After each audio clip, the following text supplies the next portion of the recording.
I would like to welcome you to our 2016 Black History Program that is led and organized by our Student Council in conjunction with the ROTC. And so let's go ahead and get started. All right. Good morning, ladies and gentlemen, and welcome to our annual Navy NJROTC Black History Program. This year, we did this in conjunction with the Student Council, and are very thankful for their help. We would like to thank Mr. Green, any faculty and staff, and Brigadier General Career for attending today. Would the guests please rise for the invocation by the Cadet Lieutenant Grade Contavis Brown and remain standing for the Pledge of Allegiance by the Warren Central Student Council. Would you please bow your head for the prayer?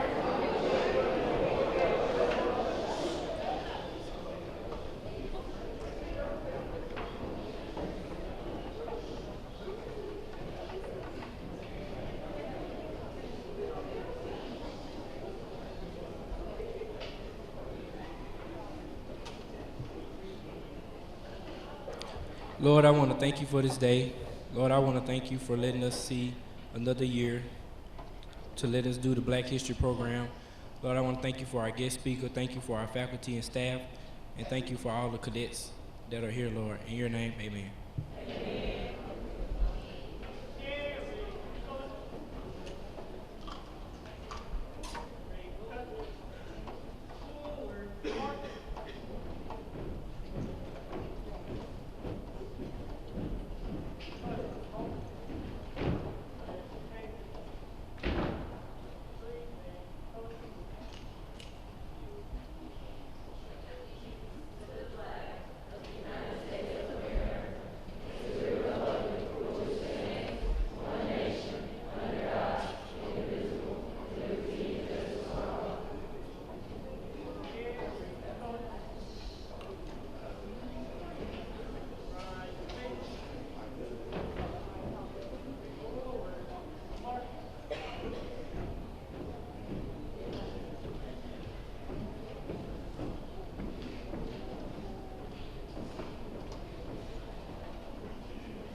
You may be seated.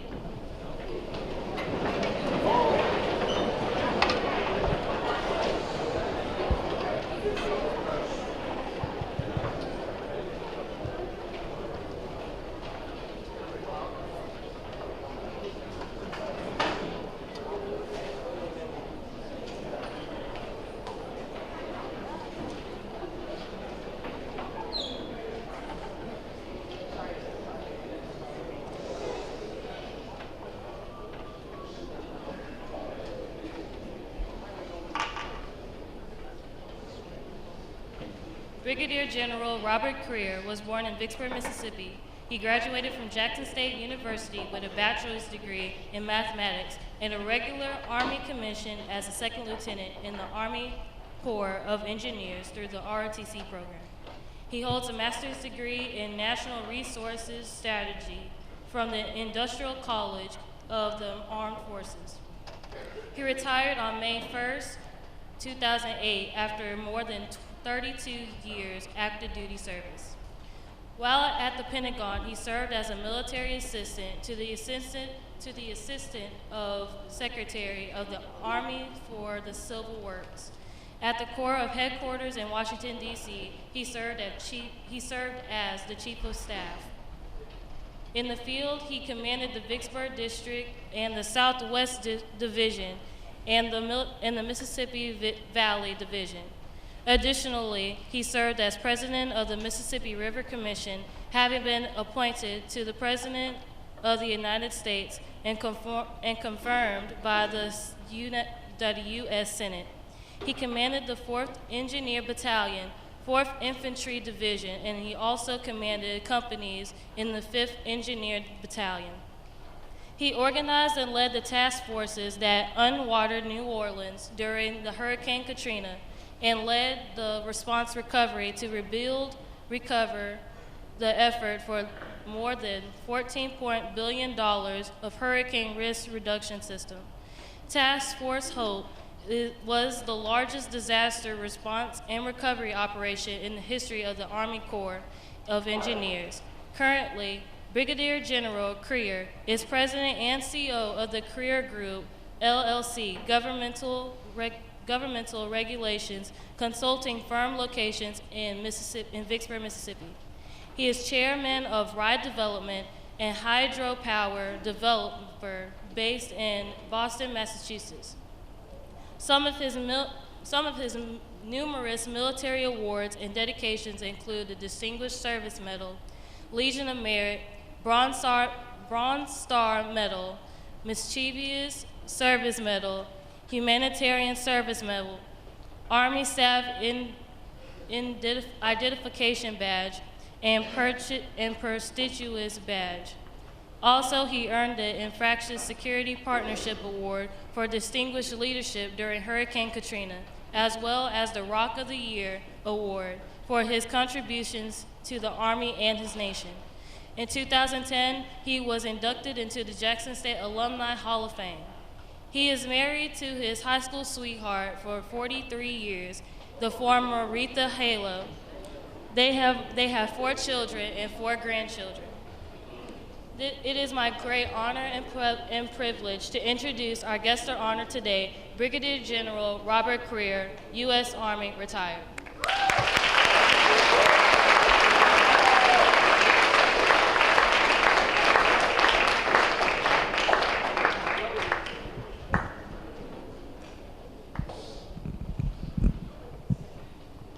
Good morning. In the Army, we have a word that wakes people up. It means anything but no, but something that's always positive. Anytime you get up in this great country of ours and be able to do the things you do, at school, out of school, believe me, it's a privilege that not many people around the world share. So today is a hua day. I also tell you that word that if you see a soldier anywhere, say you're in the airport, say you're on the street, if you look that soldier in the eye and say, hua, I guarantee you get a smile on that soldier's face. You want to try it? Let me define it for you. Hua means, it's an Army thing. It means anything but no, but something that's always positive. And it's spelled, so you can Google it, H-O-O-A-H, exclamation point. Okay, here we go. Count of 3. 1, 2, 3. All right, it works. To Principal Green, to members of the staff, faculty, and more importantly, to the students this morning. I am delighted to be here today to talk to you about me growing up as a kid here in Vicksburg, Mississippi, what it took to become a general officer, and some of the things that I've learned as a general officer that I want to share with you. During the activities this month, Afro-American History Month, you can only have a brief glimpse in the lives and contributions of African Americans. And so today, that's all you're going to have is a brief glimpse.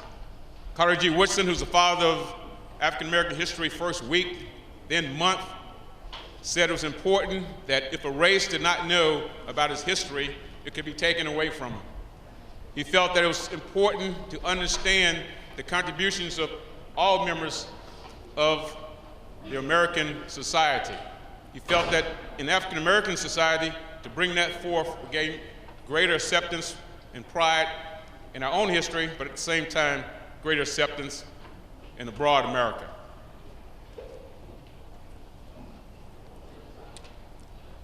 The first thing I'm often asked by folks is, what's your secret to success? Growing up here in Vicksburg, Mississippi. And I tell them there is no secret. Real success can be summed up by the words of former President Harry S. Truman.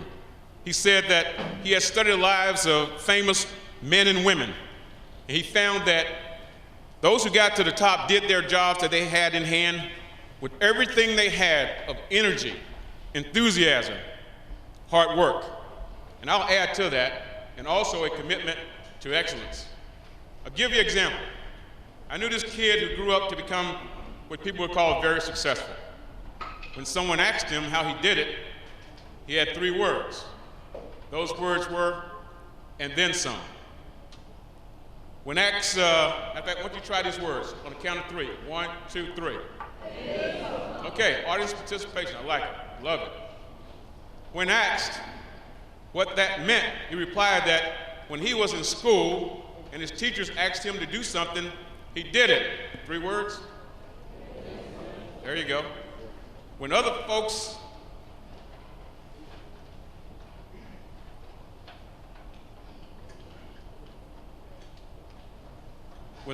in the neighborhood asked him to run errands for them, he did it. What's those 3 words? He would never accept money. He didn't have a car, and he gladly walked. His mother explained to him at an early age the importance of getting an education. She told him how she was denied one, how she had to work in the fields, but she wanted to make sure that he had a better life. So he got an education. What's those 3 words? Correct. He never missed a day out of school for 12 years. He graduated from high school with honors, was president of his class, and earned a scholarship to college. Who do you think that person is? Correct again. I will also add that in the right environment and one with a caring community, along with encouragement to dream big dreams, that also leads to success. And I also believe that success cannot be measured as to where you are in life at a point in time, but where you had to, what you had to do to get there and where you had to come from to get to this point. As a child growing up in Vicksburg, I was poor in material things, but rich in spirit. As I looked around those dusty gravel roads, shotgun houses, and outside toilets, I saw families pulling together against some very formidable odds. All they wanted, the parents, was to make sure that their children would have a better life than theirs. Now, we often talk about heroes. I believe that heroes are not bigger-than-life people, movie stars, or athletes. The real heroes of my life watched over me as I was growing up. They were hardworking, ordinary people who did extraordinary things. I saw them overcome severe obstacles without losing their spirit. I watched them use their imaginations to find solutions so me and others could not only dream, but to actually make our dreams come true. So I will encourage you to dream big dreams. In high school, in 1971, certainly ancient history for you, when I was a senior, I remember my classmate, Deborah Carson, who was the first to get a job as a cashier in a department store in Vicksburg. I said the first of her race to get a job as a cashier.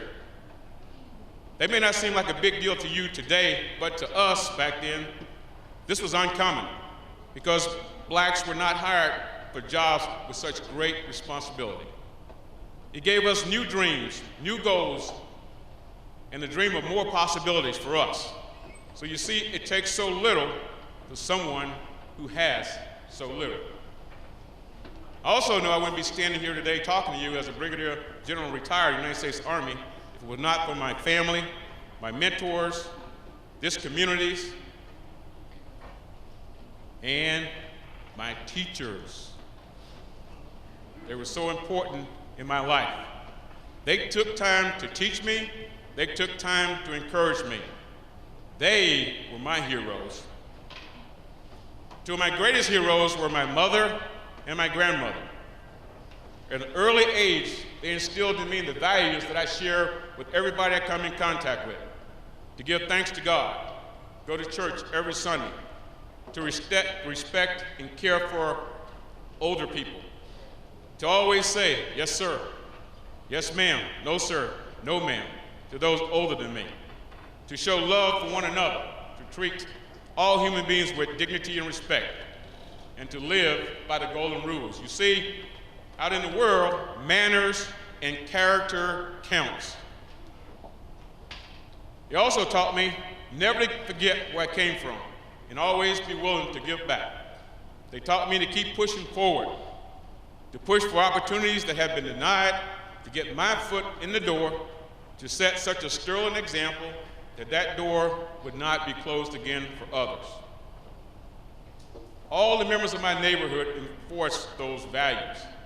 I can't say that I was happy when you have people looking over me every day, even when my parents were not at home. We had names for them, like Miss Nosy Rosie. But you notice I did say Miss Nosy Rosie, because whether you like the person or not, respect for them was expected. My grandfather, Jesse James, and we called him Mr. Buster, he also was an inspiration to me. He could do almost anything. He had his own store, raised farm animals, and could build anything. Most important to me, he let me help him whenever he was working on whatever he was working on.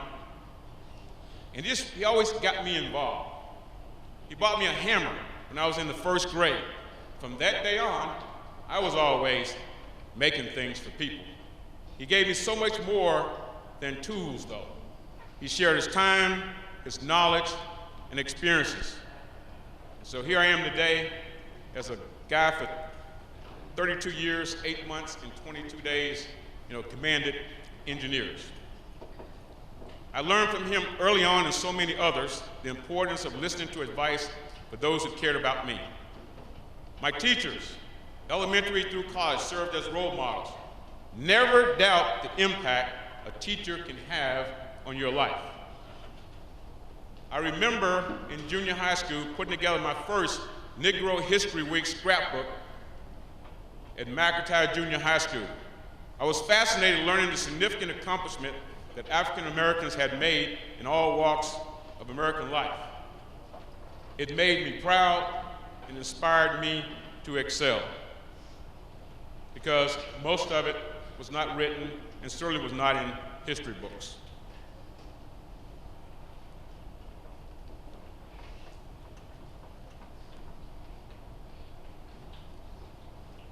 Since you're in school now, you may not know it, but you are working on your blueprint for the rest of your life.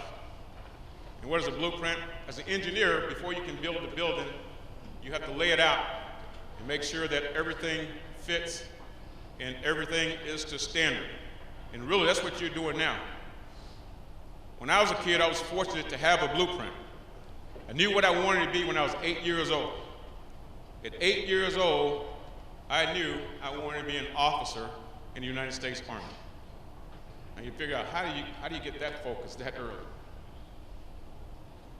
When I was a kid growing up in Vicksburg, everywhere I went, I was reminded that I was a second-class citizen. When I went to the movies, I loved the Joy Theater, which was on Walnut Street. I had to go through the colored entrance, the side door, and sit in the balcony. Wasn't allowed to go around front. Right next door to that was the Continental Trailway Greyhound bus station. When I went in the bus station, I had to go to the colored entrance and sit in the colored waiting room. If I went to a cafe, if I was even allowed, the ones that I was allowed in, I had to come in through the colored side and sit in the colored part. If I go further down Walnut Street, I had to go to the Etta O'Neill Library, the colored library. I was not allowed to go to the public library. When I went to the doctor's office, we had to sit in the colored waiting room. Couldn't sit in the larger waiting room. I would ask my mom, why is this? And she would say, son, that's just the way it is. But I want you to keep moving forward. So, part of my values I mentioned, I went to Sunday school every Sunday. One Sunday, while over to my cousin's house after Sunday school, I saw this documentary. It was a documentary about West Point, United States Military Academy. And it showed these cadets graduating from the academy, and they would get great assignments all over the world. But more importantly, they would be commissioned as a second lieutenant, as an officer. And as an officer, your word is your bond. Officers don't lie, steal, or cheat, or allow people around them who would lie, steal, or cheat. But more importantly, you are judged by your word. So something about that that was it.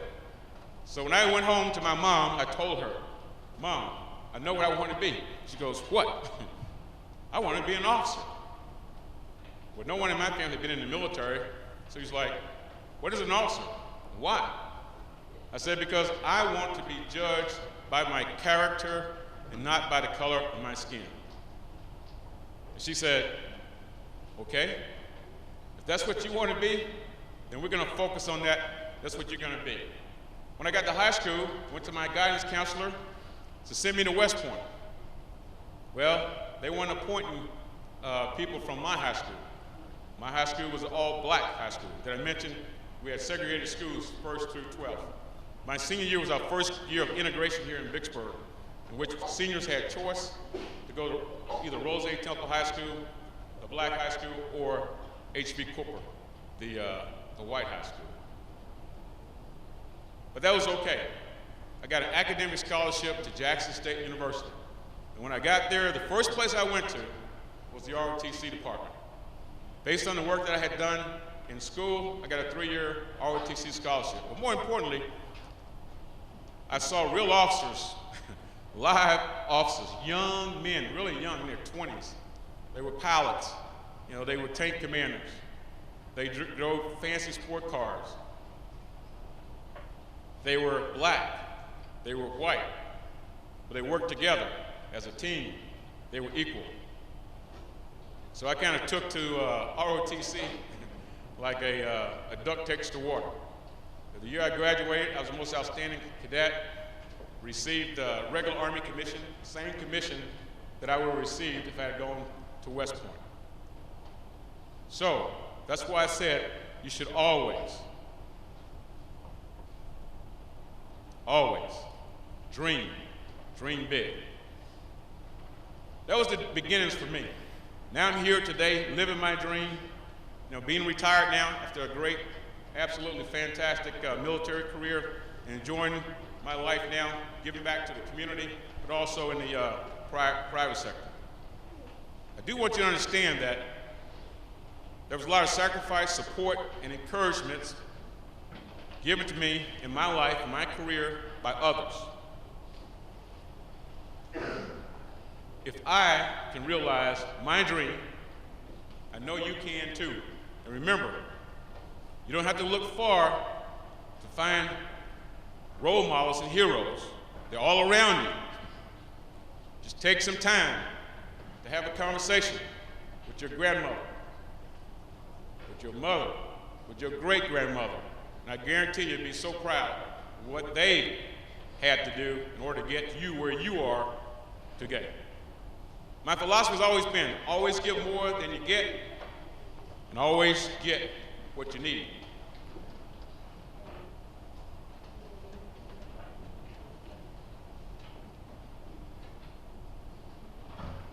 I'll give you one story before I close, just to show you about full circle.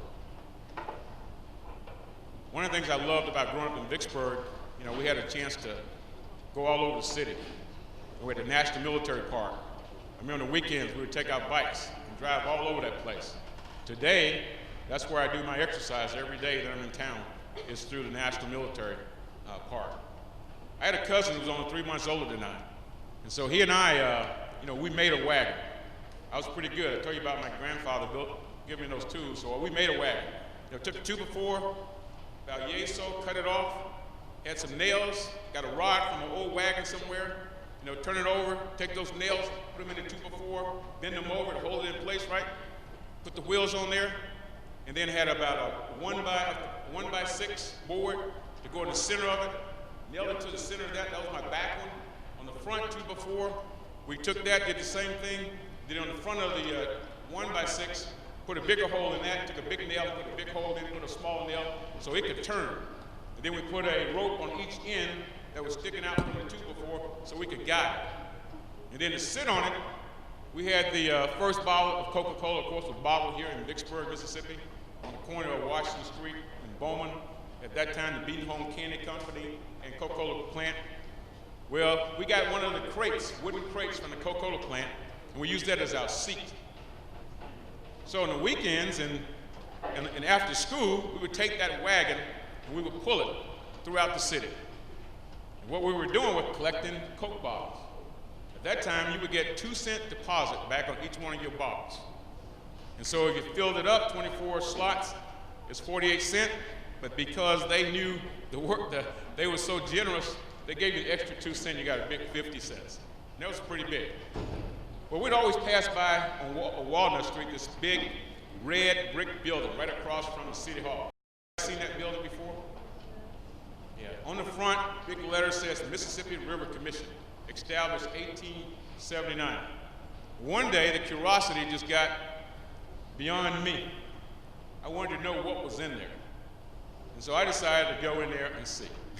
But of course, I didn't get far before they, grabbed me, sent me back out and said, first of all, you're not allowed to be in here, and that you can never understand what we do anyway. It's over your head.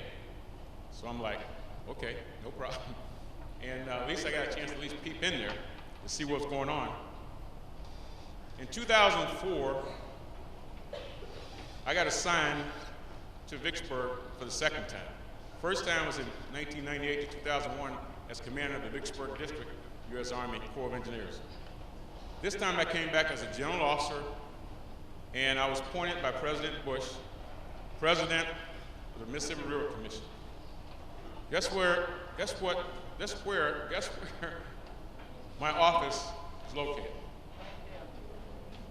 So now the kid who could not even go in there, could not perhaps understand, they thought, because his dreams and because a great foundation was now installed as the president of the Mississippi River Commission and the commander of the Mississippi Valley Division. So again, I just tell it to you today, delightful that I could be here to talk to you. Sergeant Holder invited me, I'm so delighted to do that. And dream big, you can reach your dreams. Don't let anybody stop you. Hooah? Hooah. Okay, thank you very much.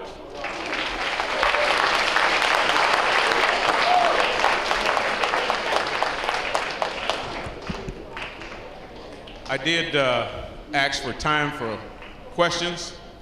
I do have time for a few questions. If anybody has any.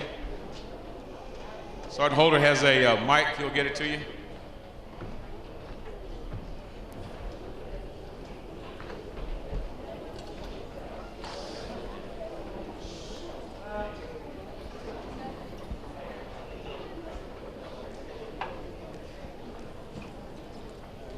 How long did it take you to become a general? How long did it take? I had to think about that. 2003, commission, 1975. I'll let you do the math. He's got a calculator. That's today, right?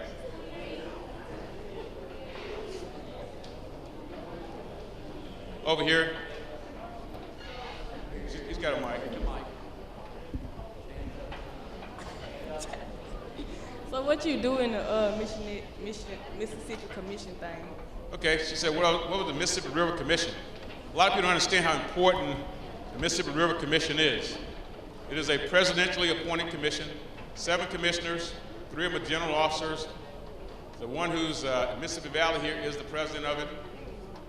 He has responsibility for the entire watershed or drainage of the nation, basically. Mississippi River, the Ohio River, and the Missouri River. So the Mississippi River, because of the importance to the nation, is the only federal waterway. The federal government is in charge of the Mississippi River, and the Mississippi River Commission has responsibility to maintain that.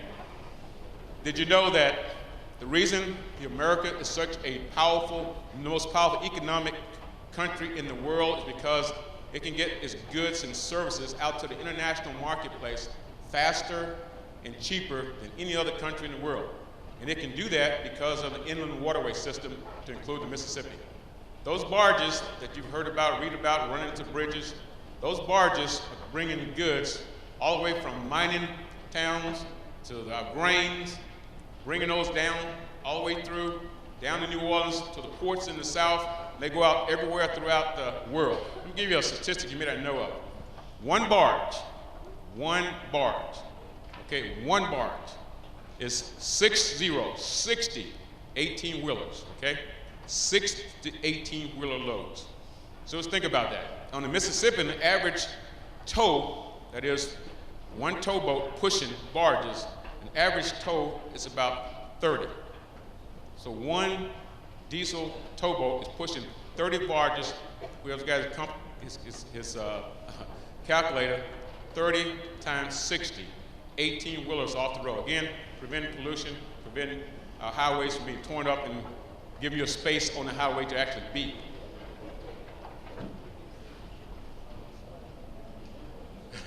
$1,800, okay? You did say you retired already, right? I am retired. I retired in 2008.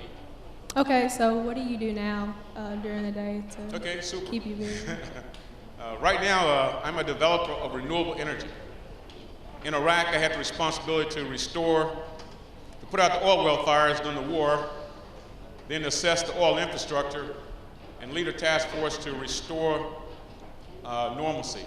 We had to put out the fires, get the distribution system fixed, get the export started again, and get the production back up to where it was before the war. So I saw firsthand, being on the ground, what relying on Middle East oil can do, for a country. I saw the lowest, absolute poverty you ever want to see in the surrounding communities leading up to Baghdad. People still have, adobe floors. Houses are made of brick, no ceilings, okay? No rooftops. That's how poor they are. And then you get to Baghdad, and I saw the cronies. His cronies are how they live. Gold-plated instruments, porcelain, facilities in their bathrooms, and unbelievable size chandeliers. So my thing was, whatever I could do to prevent us from relying on imported oil would be great. And so I helped put hydropower, water power on existing dams to produce electricity that produces no carbon, and that's a renewable energy source. Matter of fact, at the end of December, we got licensed for 4 dams in Mississippi. These are Corps of Engineer dams: Lake Octobutler, Grenada, Sardis, and Grenada. Anybody else? Anybody else?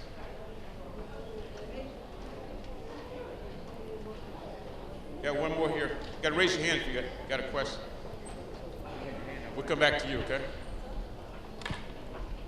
Sir, my name is Cadet Silva, NS2 sophomore ensign, and my question to you is, during the hard times you were in the military and all the stuff that you had to go through and you went through, but when your family wasn't there for you or anything like that, when you're in the military, what inspired you to keep going forward to make it to where you are today? That's a great question. Great question. Let me tell you, the reason that I stayed in the military, the reason I was inspired was because of my family. My family was with me everywhere, every assignment in my 30-some years, my family was there, except Iraq, of course, and Korea. Everywhere else, they're with me. My oldest daughter was born in Vicksburg. She graduated high school in Missouri. My number 2 daughter was born in Missouri, graduated high school in Colorado. Number 3 son was born in Missouri, graduated high school in Virginia. My youngest son was born in Germany, graduated high school here in Vicksburg. But they were with me all the way. You mentioned my wife. That's one reason. On May the 6th, we will celebrate 44 years of matrimony. But I've known her since the 4th grade, where I used to pull her pigtails. Of course, she didn't like that, but hey, she finally saw the light, right? But the military and family, to me, my number 1 priority was my family.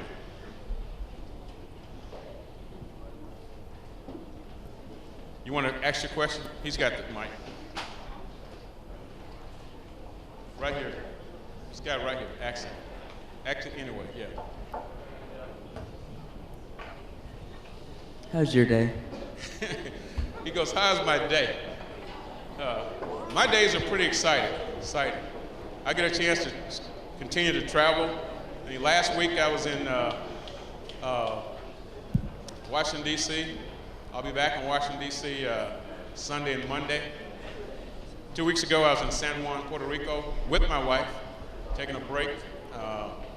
And then I travel Houston, Dallas, and other places. So, but more importantly, I reserve Tuesday and Thursday afternoon.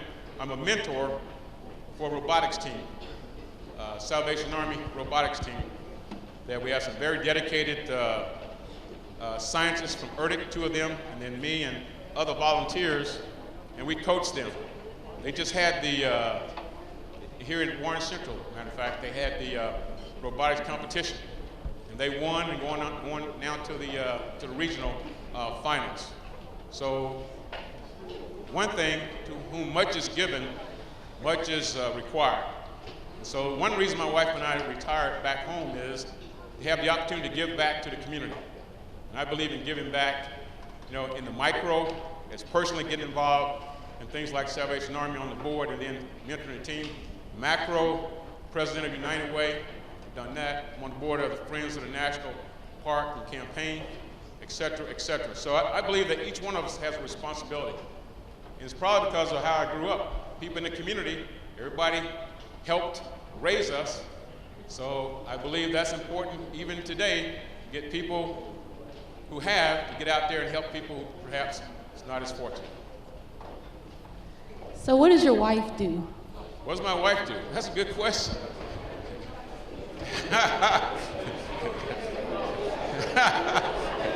I'm glad you asked that. That's a really good question. You know, my wife has her own career. Our first 14 years of marriage, we both decided that the most important thing, because of what was alluded to, is that a military career, being away from the house most of the time, out training, that we wanted to make sure that when the kids came home, a parent was there. So the first 14 years, my wife, she did the hardest job possible. She was there for the kids. And then we got back from, we spent 4 years in Germany. We got back from Germany, came to Washington, D.C., and she decided, hey, I'm gonna start, and our youngest son was born there, was old enough to go to preschool, pre-kindergarten. So she said, I want to start my own career. I want to be a real estate agent. And took the exam, and 30 years now, she's been selling real estate. Right now, she sells real estate as part of the office of a Caldwell banker here in Vicksburg. But good question. What does the A on your uniform mean? And do you give out scholarships? What was the first question? Oh, okay, yeah, uniform. I kind of forget about the uniform. You know, for soldiers, of course, when they see a uniform, they automatically know a whole lot about you. It tells them almost everything. They look up here, they know that's your rank. They look, he wants to know what the A stands for. And make sure I'm looking at the right pocket here. It's hard to see it when you're putting it on. It's on a mirror image, right? When you got it on, it's a different story. But the A stands for the organization you served in combat with. In my particular case, 3rd Army. This is their patch for 3rd Army. That's the same organization that Patton commanded, the 3rd Army. That's what it stands for. Most people I get questions about is this particular one. People really like that. You see it up close. Especially ladies, they go, wow, what is that pretty brooch you got on? It's not a brooch. But it goes almost over your liver. So we call it, very fondly, we call it the liver patch. That's what you get for serving at least a year in the Pentagon on the Army staff.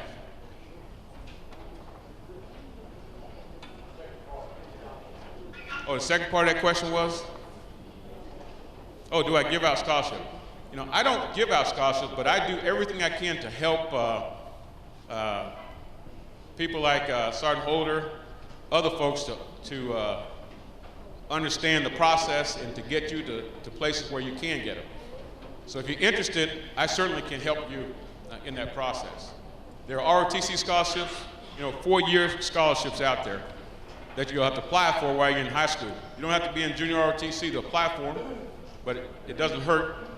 I didn't know that when I got to Jackson State, that's how I got a 3-year. They told me I could have had a 4-year, but I didn't know you could apply for one, you know, before her then. Anybody else? Yes. Do you speak any other languages, and what have all the other places you've been? Say that louder. Speak in the mic. Have you? Do you speak any other languages, and what have all other places you've been? Okay. Yeah, I do speak French, but I learned French in junior high school. I took French here in Vicksburg, and then I took 4 years of it in college. I've been to Paris. My wife and I have been there several times, so I got a chance to use it. Work with French forces, got a chance to use it. I speak a little Hangul, a little Korean, and I speak Deutsch. I do speak German. And checking where have I been? Most of my assignments have been in Europe or in the Middle East or the Pacific Rim. But we have got a chance from there to visit. For example, if you're in Germany, you can drive up to Brussels, to Belgium, Belgium, or Amsterdam, or Paris, or London. I mean, it's pretty easy to get around in Europe because it's so small compared to how big the United States is. So we used to go to all those places.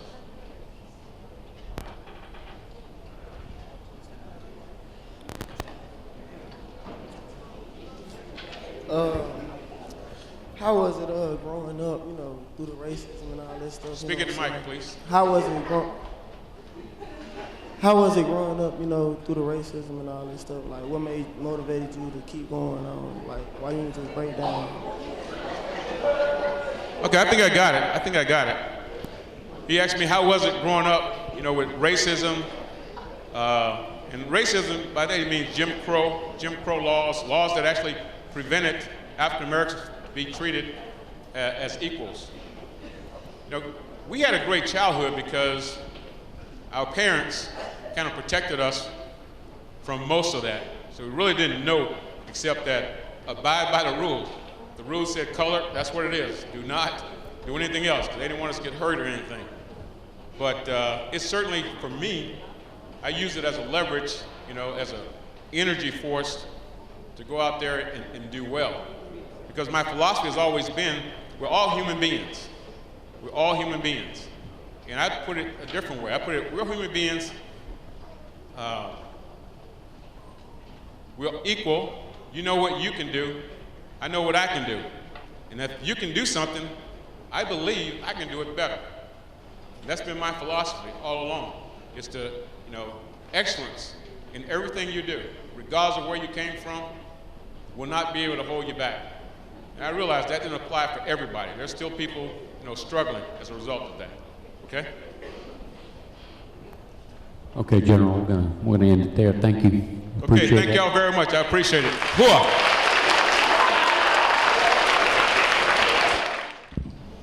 Would everyone please rise for the benediction?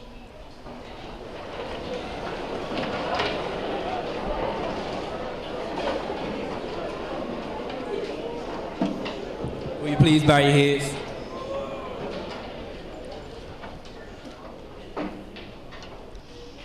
Lord, once again, thank you for this day. Thank you for letting us make it through the Black History Program, Lord. Lord, please give our guest speaker traveling grace as he travels back home.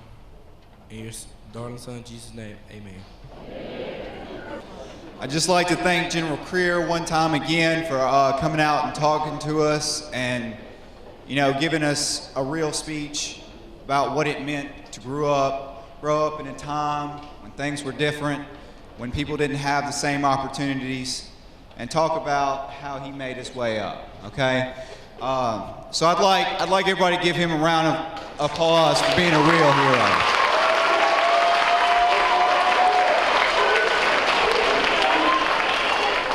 Okay.